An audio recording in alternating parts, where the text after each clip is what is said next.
My dear Nigerians, October 1st remains a official date for all Nigerians, as this marks the day when we attain one of the most precious of human desires, freedom. Over the years, the country has gone through trials and tribulations, but October 1st is always a day for celebrations. It is a day for thanksgiving, reflection, and rededication. It is also a day for remembrance. We should remind ourselves of the recent journey from 1999 to 2015, when our country happily returned to democratic rule. However, in spite of oil prices being an average of 100 United States dollars per barrel and about 2.1 million barrels a day, that great piece of luck was squandered and the country's social and physical infrastructure neglected. We were left with no savings and huge infrastructure deficit. The APC government's campaign, rallying cry to restore security, rebalance the economy, and fight corruption was not all rhetoric. The country must first be secured. The economy must be rebalanced so that we do not depend on oil alone. We must fight corruption, which is Nigeria's #1 enemy. Our administration is tackling these tasks in earnest. In the past 2 years, Nigeria has recorded appreciable gains in political freedom.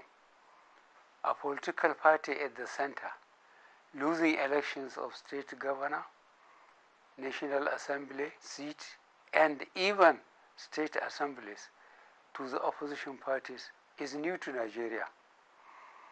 Added to these are complete freedom to associate, to hold, and disseminate opinions.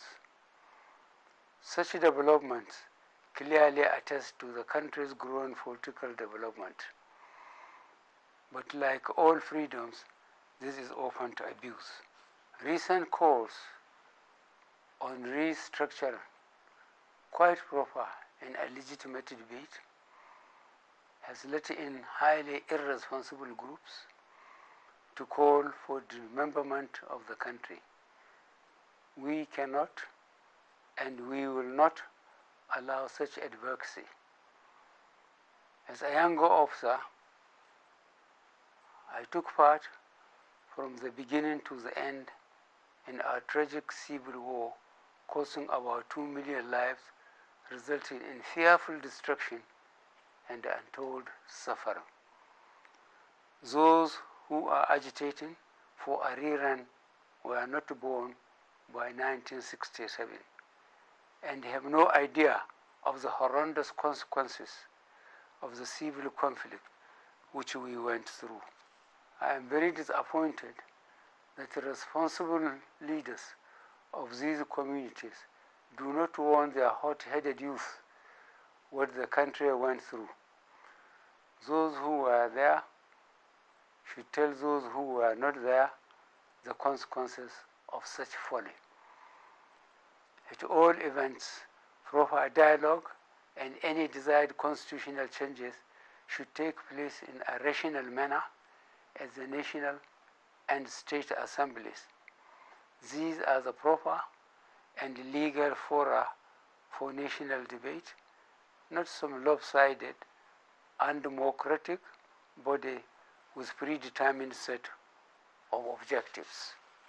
Government is keeping up the momentum of dialogue with stakeholders in the Niger Delta to keep the peace. We intend to address genuine grievances of the communities.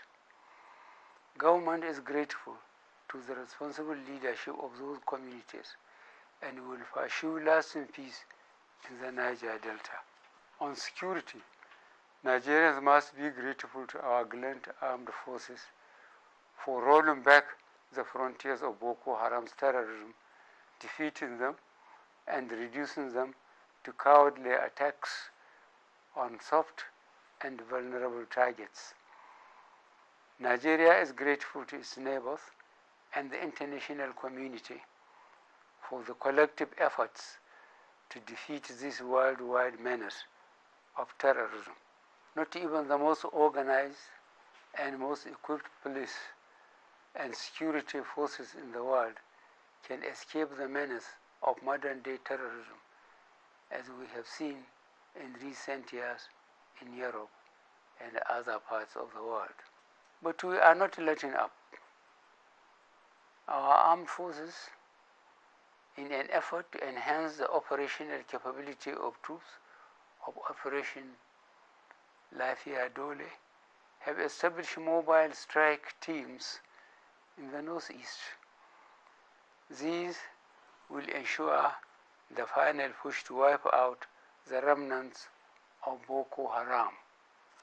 In addition, through targeted air strikes, most of the leadership and identified logistic bases and routes of the insurgents have been neutralized. The armed forces have established a naval presence in the Lake Chad Basin as part of the coordinated military efforts to curtail the movements or re-emergence of the sect in the area. Government is working around the clock to ensure release of the remaining Chibok girls, as well as other persons in Boko Haram captivity. Government will continue to support the armed forces and the other security agencies to fight not only terrorism but kidnapping, armed robberies, herdsmen, farmers, violence, and to ensure peace, stability, and security in our country. With respect to the economy, the government has remained proactive in its diversification policy. The federal government agricultural anchor borrowers program, which I launched in November 2015, has been an outstanding success, with 43.92 billion naira released through the Central Bank of Nigeria and 13 participating institutions. 200,000 smallholder farmers from 29 states of the Federation benefiting. 233,000 hectares of farmland cultivating 8 commodities, namely rice, wheat, maize, cotton, soya beans, poultry, cassava, and groundnuts, in addition to fish farming. These initiatives have been undertaken in close collaboration with the states. I wish to commend the efforts of the governors of Kebbi, Lagos, Ebonyi, and Jigawa states for their support to the rice and fertilizer revolutions.